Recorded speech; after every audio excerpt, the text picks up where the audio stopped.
Abra su Biblia conmigo en el libro de Josué. Tanto nos gusta que uno de los primeros versículos que nos memorizamos al convertirnos o simplemente en el caminar con el Señor es: esfuérzate y sé valiente, no temas ni desmayes, porque el Señor tu Dios estará contigo. Eso es Josué 1:9, ¿verdad? Muy bien. También es el libro donde se encuentra el versículo que nos encanta colgar en las puertas de entrada de nuestra casa para decirle al mundo entero que somos cristianos, ¿verdad?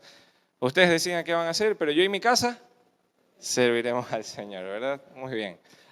La realidad es que hay algo del libro de Josué que lo hace único. Hay algo en el libro de Josué que lo hace muy especial.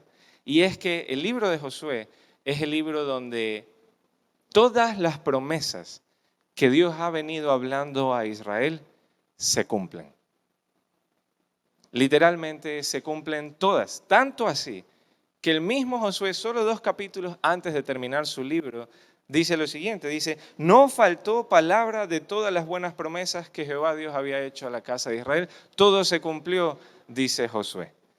También Josué nos muestra hagan de cuenta, recuerden algo, Josué era el que tenía que conquistar toda la tierra prometida. Y de la multitud de batallas que tuvo, usted solo recuerda una, muy probablemente. Ha de recordar la batalla con Jericó, ¿verdad? En el capítulo 6, y podemos estar ahí en el capítulo 6, 7 en sus Biblias, en el capítulo 6, el pueblo de Israel acaba de experimentar la victoria o una de las victorias más extraordinarias que usted va a encontrar en toda la Escritura: la toma de Jericó, una ciudad altamente amurallada, fuertemente fortificada, una fortaleza, estaba cerrada de par en par, era imposible derrumbar esos muros. Era una de las ciudades más difíciles de conquistar y resulta que fue la primera que el pueblo conquista, ¿verdad? Era humanamente impenetrable. Sin embargo, el pueblo literalmente vio con sus propios ojos cómo los muros de Jericó cayeron, pero no cayeron por la fuerza militar de Israel, sino por la obediencia de un pueblo que hizo exactamente lo que Dios le dijo que haga. Dios le había dicho todo lo que tenían que hacer, ¿verdad? Rodéenla, callen, esperen, y cuando llegue el momento simplemente griten y tómenla. ¡Wow! ¡Qué estrategia militar!, ¿verdad? Ahora, la conquista de la promesa había comenzado y simplemente no podía comenzar de una mejor manera. Israel estaba viviendo la época dorada. Israel literalmente estaba viviendo todas las promesas de Dios. Tierra, su respaldo, su presencia. Acuérdense que Israel fue el pueblo que se le dijo: todo lugar que pisare la planta de tu pie será tuyo. Se estaba cumpliendo. Si usted estuviese en la tarde, luego de la toma de Jericó, en el campamento, usted estuviera celebrando y gozando y seguramente no tenía nada de qué preocuparse. Parecía que Israel iba a ser imparable. Ahora, literalmente en su primera batalla, Israel había estado viviendo todas las promesas que Dios les había hecho. Pero en su segunda batalla, quiero que lea conmigo lo que sucedió. Y vamos a estar en el capítulo 7, verso 2 al 5. Dice así: después Josué envió hombres desde Jericó a Ai, que estaba junto a Bet-aven, hacia el oriente de Betel, y les habló diciendo: suban y reconozcan la tierra. Y ellos subieron y reconocieron a Ai. Y volviendo a Josué le dijeron: Josué, no suba todo el pueblo, sino suban como 2,000 o 3,000 hombres y tomarán a Ai. No fatigues a todo el pueblo yendo allí, porque ellos son pocos. Entonces subieron allá como 3,000 hombres, los cuales huyeron delante de los de Ai. Y los de Ai mataron de ellos a unos 36 hombres y los siguieron desde la puerta hasta Sebarim y los derrotaron en la bajada, por lo cual el corazón del pueblo desfalleció y se hizo como agua. Ahora, capítulo 6, la mayor de las victorias que Israel ha podido enfrentar. Capítulo 7, un pueblo derrotado. Es indiscutible, es imposible no preguntarse qué pasó, qué sucedió. ¿Cómo puede o qué puede hacer que un pueblo que está disfrutando las promesas de Dios deje de experimentarlas de un capítulo a otro? ¿Qué puede hacer que alguien como usted, que está disfrutando en una etapa de su vida las promesas de Dios, deje de experimentarlas el día de mañana?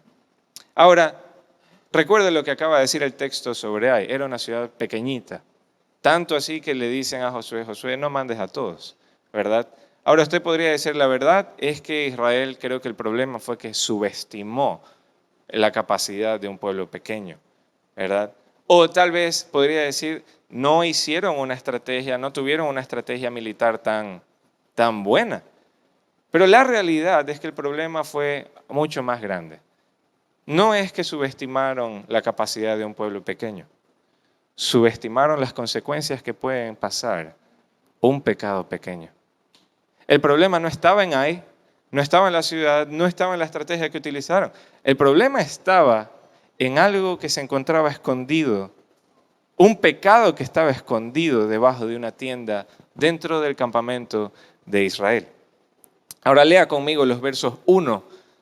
Verso 1 y vamos después a saltar al verso 20 del capítulo 7. Dice, pero los hijos de Israel cometieron una prevaricación en cuanto al anatema, porque Acán, hijo de Carmi, hijo de Sabdi, hijo de Sera, de la tribu de Judá, tomó del anatema y la ira de Dios se encendió contra los hijos de Israel.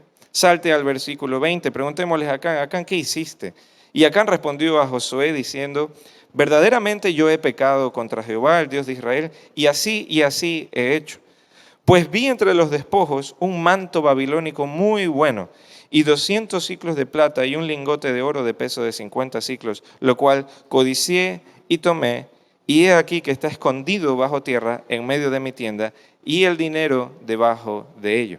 Ahora, para que usted entienda un poco el contexto, Israel en el capítulo 6 acaba de tomar Jericó, una victoria espectacular, ¿verdad? Pero Dios había dado una instrucción. La única instrucción que Dios dijo es Jericó y toda ella es anatema, es decir, apartada para destrucción. No pueden tomar nada, nada, ni siquiera la más pequeña piedra de esa ciudad, porque es anatema. Y también había dicho, todo lo que sea de oro y plata, si ha de tomarse para consagrarse al Señor e iría al tesoro del Señor, no a la tienda de un hombre. Entonces, Acán había provocado la ira del Señor. ¿Qué estaba pensando este hombre? Tal vez dijo, bueno, no pasa nada.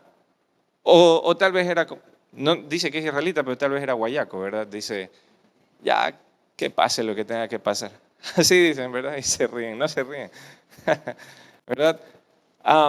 Muy probablemente Acán pensó lo que todo aquel que es seducido por el pecado piensa. Nadie me va a ver. Nadie verá lo que estoy haciendo. Nadie se va a enterar de lo que estoy haciendo. Ahora déjeme hacerle algunas preguntas. Hasta este punto, hay un pueblo que ha venido de una victoria magnífica, pero solo en cuestión de unas cuantas líneas acaba de experimentar una derrota humillante. Déjeme preguntarle a usted algo. ¿Qué áreas de su vida usted está convencido que nadie sabe? Porque déjeme decirle algo. Los ojos del Señor están en todo lugar, viendo a los malos y a los buenos. Déjeme cambiar la pregunta. ¿Qué pecados ocultos ha empezado usted a justificar solamente porque todavía no ve consecuencias? Porque recuerde algo. Todo lo que el hombre sembrare, eso también segará. Y una de las leyes, y recuerde esta, una de las leyes de la siembra y la cosecha es esta. Siempre cosechamos en una época distinta a la que sembramos. Por eso es que el pecado es tan peligroso. No nos muestra las consecuencias de primera mano. Las consecuencias siempre aparecen después. ¿Qué fue lo que cosechó Acán al hacer esto? ¿Qué consecuencias trajo su pecado oculto en la vida de una nación? Bueno, primero, usted tiene que recordar lo que acaba de leer. Todo un pueblo había sido derrotado por una nación diminuta, insignificante entre las naciones de Canaán. No solo eso. Ahora, si usted como yo, después de haber leído esto y después de haberse enterado de lo que hizo Acán, usted tendría una cara un poco de confusión. como que no entiendo. Y quiero que piensen en el orden de los eventos, ¿verdad? Josué sigue la misma estrategia que está usando con todas las naciones, la misma que acaba de usar con Jericó, ¿verdad? Crea un equipo de élite de reconocimiento y los manda a reconocer la tierra. Entonces ellos van, reconocen la tierra, tratan de ver o identificar la capacidad, de medir la capacidad militar que tiene aquella nación. Luego regresan y llegan con una noticia realmente buena. Josué, no te preocupes. Mira, esa ciudad con unos 2.000, 3.000 hombres, sí la hacemos. Manda unos 2.000, unos 3.000, no mandes más. Dice, esa nación es chiquitita. Si tú mandas 2.000 o 3.000 hombres, la tomamos. Es una victoria asegurada. Tanto así les dicen, no fatigues a todo el pueblo, manda unos cuantos nomás, los otros deja que descansen. Por cualquier cosa, ¿verdad? Pero no mandes a todos. Era una victoria prácticamente asegurada. No había margen de error, no había posibilidad de derrota. Y lo curioso es que la nación llega a pelear y tiene que retirarse porque Ai los está venciendo. Pero lo triste no solo es que fueron vencidos. Lo triste es que, como bien leímos, en ese ataque 36 hombres perdieron la vida. Ahora, no piense por un rato en Josué, piense ahora en el pueblo. El pueblo ha huido, está lejos de las líneas enemigas, se miran unos a otros y se preguntan, ¿qué pasó? No entiendo qué pasó. Acabamos de tomar a Jericó. Literalmente, por decirlo así, la nación más difícil de tomar de todo Canaán. El temor de nosotros se ha apoderado de todo el pueblo, todas las naciones nos temen. ¿Cómo es que perdimos contra una nación tan diminuta? Hicimos todo lo que un ejército debería hacer. Fuimos, reconocimos, exploramos, medimos el costo de la batalla, calculamos la cantidad de hombres que necesitamos y por si fuera poco, dejamos reservas por cualquier cosa. Nuestro plan era estratégicamente bueno, militarmente hablando, era el correcto. ¿Cómo es que 36 de los nuestros perdieron la vida contra una nación tan pequeñita? Ahora, no queda más que preguntarnos, si Acán pecó,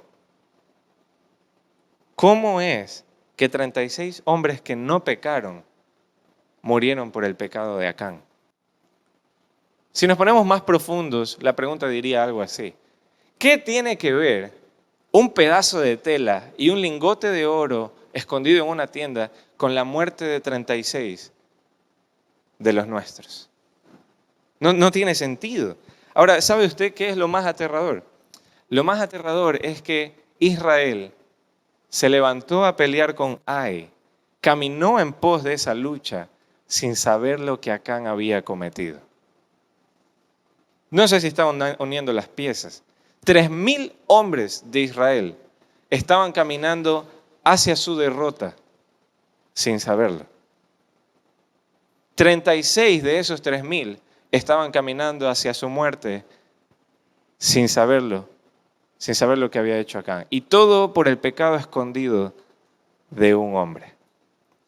Si usted está con su familia, mírele un ratito, mírense un ratito entre ustedes y también eche una miradita a la familia de la fe. Quiero que los vean y quiero que les diga lo siguiente. No nos lleves, dígale, no nos lleves a la derrota por tu pecado. No nos lleves a la derrota por tu pecado escondido. ¿Sabe algo? ¿Sabe qué me hace pensar eso? Ver un evento como este en Josué. El hombre esforzado y valiente, el hombre de las promesas, el que conquistó las promesas de Dios. Ver un pasaje como este me hace pensar que así como el pueblo seguía avanzando hacia Ai, teniendo algo escondido, así están queriendo avanzar muchos de ustedes. Muchos de ustedes están queriendo avanzar hacia sus próximas batallas, mientras Dios todavía está enojado con ustedes por lo que tienen escondido debajo de sus tiendas. Tienen que saber algo, la derrota es inminente. ¿Cómo puede un hombre que ha estado disfrutando las promesas de Dios dejar de experimentarlas el día de mañana? Vaya y esconda un pecado y luego me cuenta qué es lo que pasa. Dios estaba enojado. Acán había provocado la ira de Dios. Y muchos siguen cantando, siguen danzando, siguen levantando sus manos cuando todavía hay algo escondido debajo de esa tienda. Y déjeme decirle algo, no crea que nadie lo ve. Porque déjeme decirle, lo que usted esconde debajo de la tierra sigue estando completamente expuesto allá arriba en el cielo. Siempre. Y eso debería hacerlo temblar. Porque Dios no puede ser burlado. Ahora, hay algo que me he dado cuenta en mi propia vida. Justamente antes de venir acá al altar, un hermano me preguntaba, ¿estás listo? Yo le decía, sí. Me dice, tiene que ser un mensaje Pepa, me dice. Yo le digo, creo que sí lo es. Ore por mí porque necesito ayuda. Pero le dije, necesito ayuda sobre todo para vivirlo. Porque hay algo que yo he aprendido y he podido ver que todos lo aprendemos consciente o inconscientemente. Todos ustedes, y me incluyo, hemos aprendido a pecar. Todos nosotros. Yo estoy hablando y usted es experto en hacer esto. Te están hablando a ti, ¿verdad? Todos ustedes saben perfectamente cómo pecar. Saben dónde hacerlo, saben dónde ir. Han creado una estrategia, han creado incluso hasta una rutina para hacer lo que hacen. Pero Dios no puede ser burlado. Me hace recordar a un pasaje en Ezequiel capítulo 8. No vaya para allá. Ezequiel estaba sentado en la puerta de su casa. Por si acaso, si no sabe, Ezequiel fue el profeta mudo. Solo podía hablar lo que Dios le decía que hable. Entonces Ezequiel está sentado y vienen los ancianos de la ciudad y se sientan alrededor de él. Y dice Ezequiel, y el Señor me llevó en visiones al templo. Ezequiel, el contexto es que, bueno, Ezequiel es uno de los que han sido transportados a la cautividad de Babilonia, ¿verdad? Pero Israel todavía se sentía orgulloso o seguro porque tenía el templo. Entonces, Dios lo lleva en visiones a Ezequiel al templo. Y una frase que se repite en el capítulo 8 es, Ezequiel, no te asombres de las cosas que has visto. Ven y verás cosas aún peores. Y Dios va cada vez más adentro, más adentro. Y en una de esas visiones, Dios lo lleva a una pared, pero esa pared tenía una grieta pequeñita. Una grieta tan pequeñita donde alguien podía hacer esto y poder ver lo que estaba al otro lado. Y Dios le dice a Ezequiel, Ezequiel, escarba, haz más grande ese huequito. Entonces hace más grande y ve una puerta y Dios le dice, entra a esa puerta. Y esa puerta eran las habitaciones de los sacerdotes. Cuando Ezequiel entra a la puerta y entra a las habitaciones, adivina qué encuentra. Todas las paredes de sus habitaciones llenas de cuadrúpedos, reptiles y todos los ídolos que tenían. Lo que los sacerdotes pensaban donde nadie podía entrar, Dios llevó a Ezequiel para que viera todo lo que ellos estaban haciendo. Qué terrible. ¿Sabe algo? Tal vez usted se parece a estos sacerdotes. Ha cerrado la puerta de su habitación. Incluso ha cerrado las cortinas para que no le resplandezca la luz y pueda hacer en tinieblas aquello que le place. Pero déjeme decirle algo, Dios lo ha visto. Y no solo ha visto esconder aquello debajo de la tienda, sino que también lo ha visto queriendo llevar una vida conservándola. Y usted ha provocado la ira de Dios. Porque el pecado oculto siempre provoca la ira de Dios. Por eso, así como Josué y como el pueblo, muchas personas simplemente no entienden el porqué de las circunstancias que les ha sobrevenido. Miren, Acán es el ejemplo perfecto de hombre o de persona que no es capaz de descubrir las causas de su ruina personal o incluso de la ruina social. Yo he conversado con algunos y siempre que me cuentan las cosas que están sucediendo, por alguna razón, de verdad, en su mayoría, terminan concluyendo, ellos mismos dan las conclusiones a las que llegan sobre lo que están viviendo. ¿Y saben qué dicen? Dicen esto: el enemigo me está atacando fuertemente. Le voy a dar un consejo sano. Deje de meter al diablo en todo. Deje de meter al diablo en todas las cosas que usted está enfrentando o que les están sobreviniendo. Porque ¿sabe qué? A lo mejor usted se está enfrentando contra la ira de Dios que usted ha provocado por aquello que ha escondido debajo de su tienda.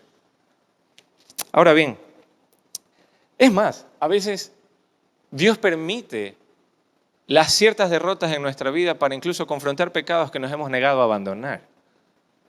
Una de las consecuencias que Acán provocó, su pecado escondido, costó la derrota de una nación, la vida de 36 hombres. Porque ¿sabe algo? Aquí va la primera lección. Su pecado escondido, tarde o temprano, nos terminará afectando a todos.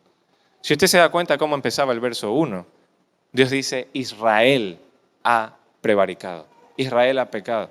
Pero fue Acán.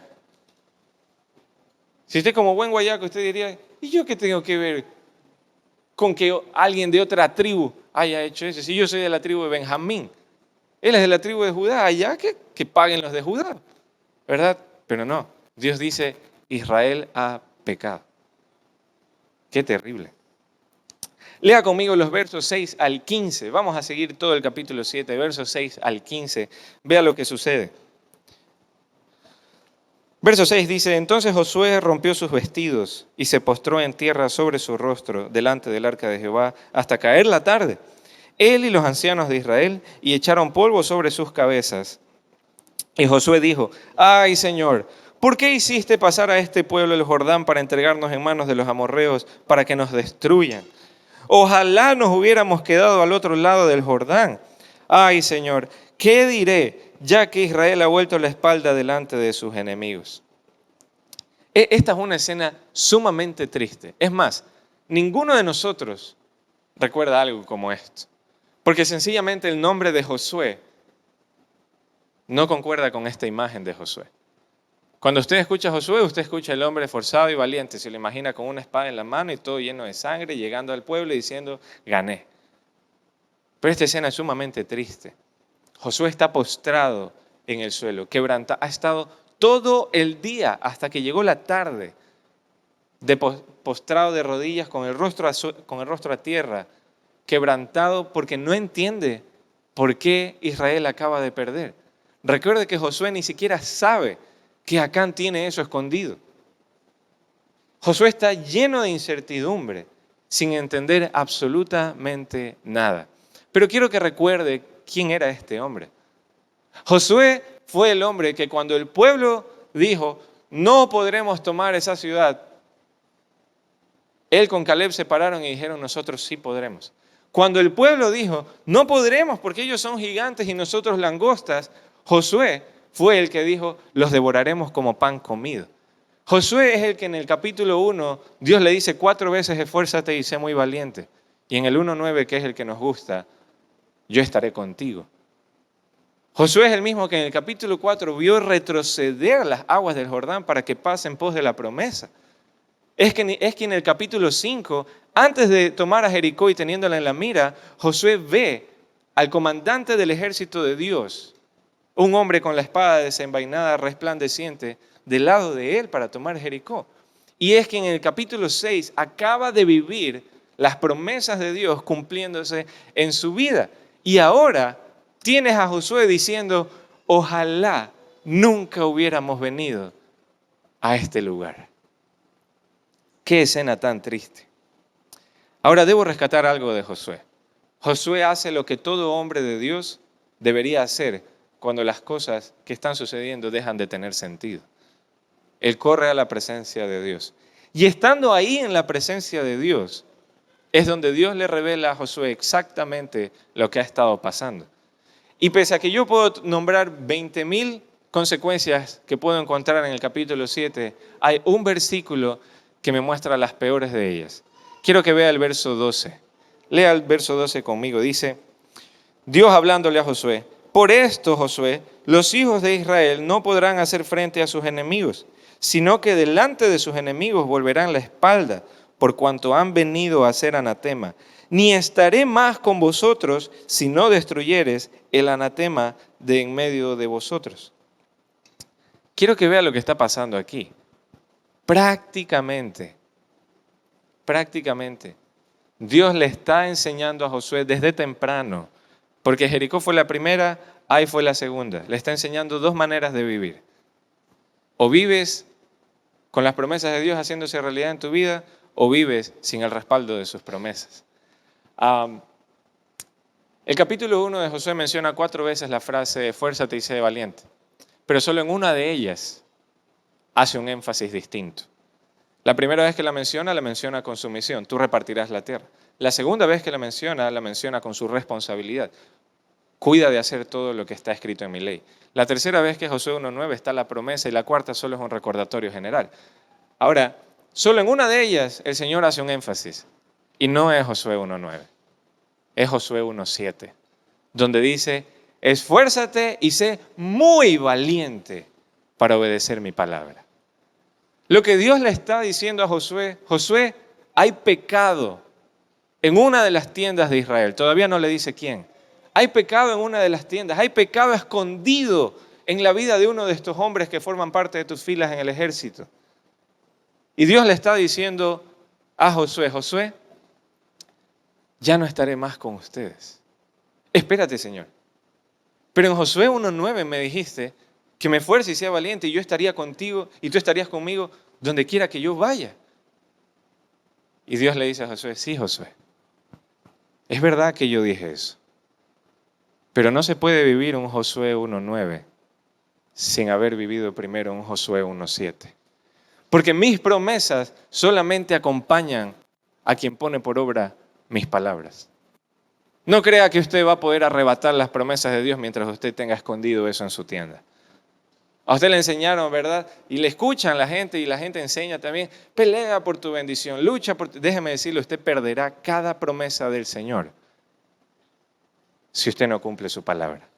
Porque las promesas de Dios solo respaldan a los hombres que ponen y mujeres que ponen por obra su palabra. Eso es Deuteronomio, ¿verdad? Hay un capítulo entero, estas son las bendiciones, estas son las maldiciones y la cláusula es esta, si obedeces maldición, si obedeces bendición y si desobedeces maldición. No se puede vivir un Josué 1:9 sin vivir Josué 1:7. Alguien diría, primero fue el lunes que martes, ¿verdad? Primero está el 7, después el 9. Asegúrese de que su vida produzca un Josué 1:7 y después cuénteme cómo se ve una vida de un Josué 1:9. Déjeme decirle algo, amado hermano. Pídale perdón a Dios por haber creído que usted puede estar en paz con Dios mientras está en paz con su pecado escondido. Lo que usted ha hecho todo este tiempo es simplemente convertirse en objeto de su ira. Porque Acán provocó la ira de Dios con aquello que escondió. Y le pregunto, ¿qué cosas tiene escondidas usted debajo de su tienda, debajo de su almohada, debajo de su cajón, en su celular? Piense bien en las cosas que está haciendo, porque no piense que podrá estar en paz con Dios mientras usted tenga aquello escondido todavía. Ahora déjeme preguntarle, ¿qué precio cree que está pagando ahora que usted está viendo todo el panorama y la capacidad, la magnitud que tiene un pecado, por pequeño que sea, escondido en la vida de todos los demás? ¿Qué precio cree que está pagando su familia, nuestra iglesia, su ministerio, por ese pecado que usted todavía conserva ahí en lo escondido, en lo oculto? Tenga cuidado de ello. Y hoy es un buen día para arrepentirse de ello. Si usted creyó o vivía todo este tiempo que nadie lo ve, hoy Dios está rugiéndole y le está diciendo, yo te he visto y te he visto todo este tiempo. No creas que vas a poder salir de esa puerta y tener una relación conmigo. Porque escuche lo que Dios está diciendo. No caminaré más con ustedes. Porque aquí la segunda consecuencia. El pecado oculto rompe la relación con Dios. Al final del capítulo 6, el último versículo termina diciendo, Dios estaba con Josué. Y en el capítulo 7, unas cuantas líneas después, escuchas a Dios decir, no caminaré más con ustedes. Porque simplemente no puedo caminar con alguien que camina de la mano del pecado. Amós dice, ¿rugirá el león sin haber presa? Dios está rugiendo, pero Amós también dice, andarán dos juntos si no se ponen de acuerdo. Ponte de acuerdo con quién vas a caminar. O vas a caminar con Dios o vas a caminar con tu pecado escondido. Pero toma una decisión hoy, porque no creas que puedes estar en paz con Dios mientras estás en paz con tu pecado. No funciona así. Dios es santo, santo, santo, y a Dios nadie lo puede burlar. Todo lo que el hombre hace en lo secreto siempre es expuesto en el cielo.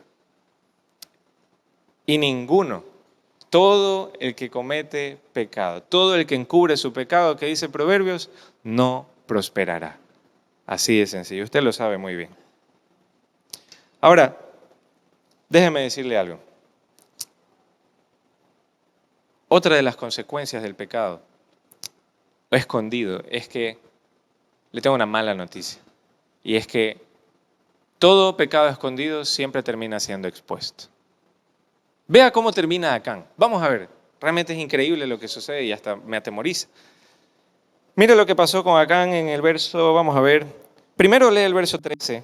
Mira lo que dice. Esto es algo que Dios le manda a hacer a Josué. Le dice, levántate y santifica al pueblo. Y diles, santifíquense para mañana, porque Jehová, el Dios de Israel, dice, anatema hay en medio de ti, Israel. No podrás hacer frente a tus enemigos hasta que hayas quitado el anatema de en medio de vosotros.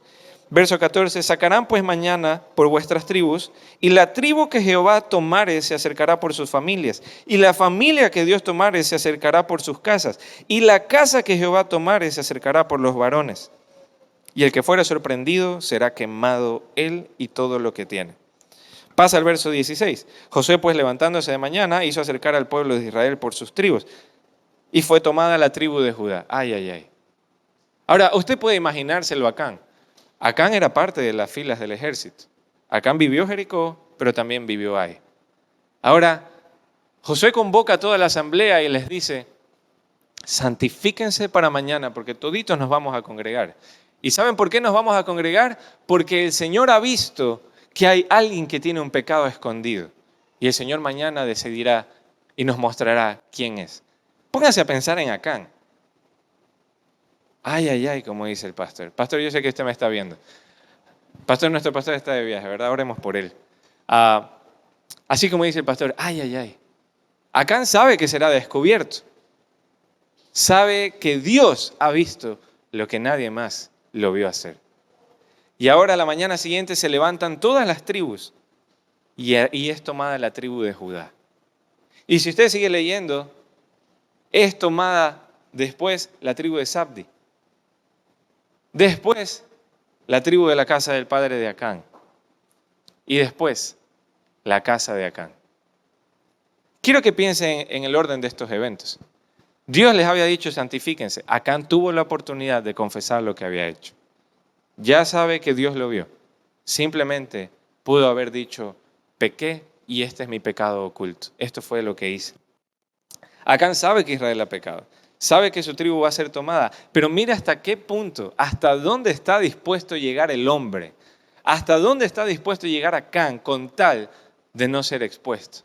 Ay, si yo hubiera sido Acán, créame, hubiera dado todo por haber comprado unos minutos extra con tal de no ser descubierto. Simplemente por no ser descubierto. Pero le voy a decir algo. Todo pecado que sucede en lo oculto siempre va a ser expuesto en público. Y le voy a decir otra cosa. Tal vez su pecado oculto no sea expuesto aquí en la tierra. Leí la historia de un pastor que estaba en el lecho de muerte de un hombre. Un hombre estaba muriendo del corazón. Y le preguntan, ¿cómo estás? Y le dice, bueno, he puesto mi confianza en el Señor Jesucristo. Parece que la conversación había terminado ahí. Entonces el pastor cuando se va, el hombre le dice, pero me temo que nunca pude ganarle. En los 78 años que tengo, nunca pude ganarle la batalla a la pornografía. Déjenme decirle algo. Tal vez su pecado no sea expuesto aquí en la tierra, pero tenga por seguro que será expuesto cuando usted se encuentre delante del tribunal de Cristo. Ahora, no sé qué le haga temblar más. Personalmente, creería que me daría más miedo presentarme con un pecado escondido ante el tribunal de Cristo. Por una sencilla razón. Aquí en la tierra tengo oportunidad de arrepentirme. Una vez que esté parado delante del tribunal de Cristo, ya no hay nada que se pueda hacer. Así que aproveche la gracia y la misericordia de Dios que ha sido derramada sobre usted esta mañana y arrepiéntase de su pecado. Mi hermano, el pecado que usted ha escondido debajo de su tienda, en su celular, en el lugar que usted lo tenga ahí escondido, saldrá a la luz porque simplemente Dios no puede ser burlado. Y dicho eso, déjeme preguntarle, y con esto termino.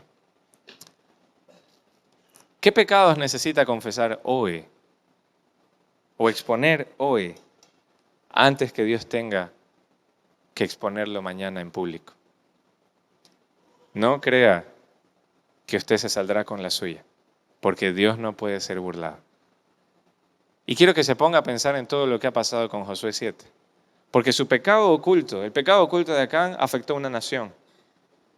Le costó la vida de 36 hombres. Costó la frustración de Josué.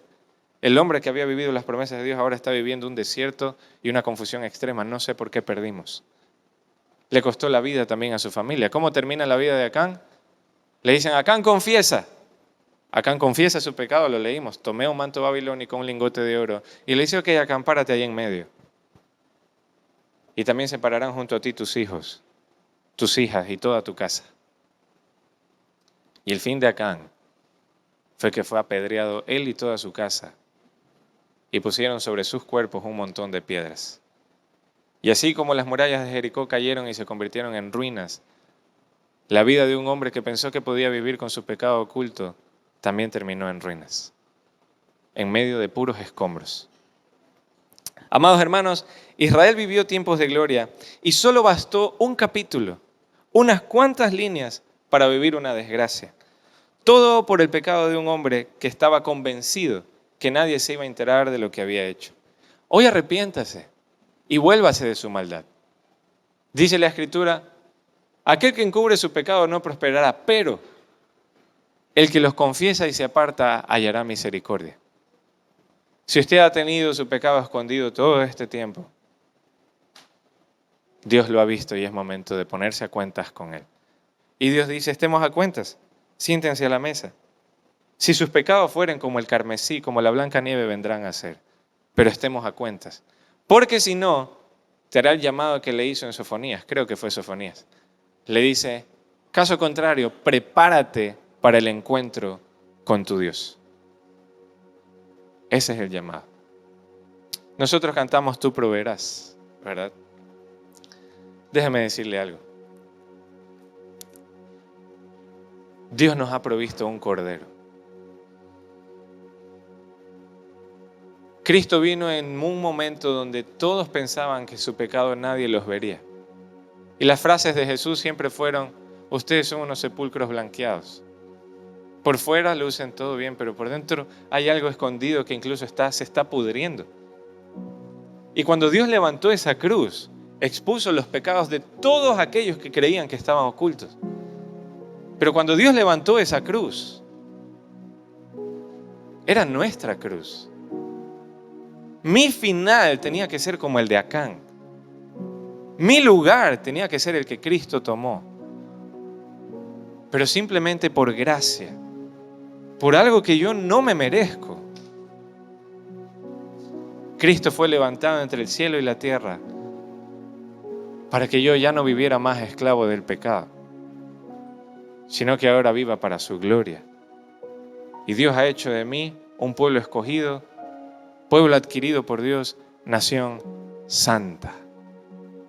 Un pueblo llamado a anunciar las virtudes de aquel que nos llamó de las tinieblas a su luz admirable. Pero ¿sabe algo? Es difícil anunciar las virtudes de aquel cuando se me ha hecho el llamado de vivir en la luz, pero he decidido vivir en tinieblas todavía. Tal vez la iglesia no impacta a la sociedad en la que vivimos porque sencillamente nuestro estilo de vida no concuerda con lo que predicamos, aún en lo secreto. Pero Dios nos ha dado un cordero. Dios ha levantado una cruz entre el cielo y la tierra para que todo aquel que la vea y crea en Él no se pierda, mas tenga vida eterna y pueda ser libre de la ira venidera, como dice Tesalonicenses, y también pueda ser libre del pecado por medio del Espíritu Santo que Dios otorga a todo aquel que se arrepiente y cree en su Hijo. Así que hoy es un buen día para volver a ponernos a cuentas con Dios y empezar a caminar de su mano y soltar la mano del pecado. Amén. Vamos a orar.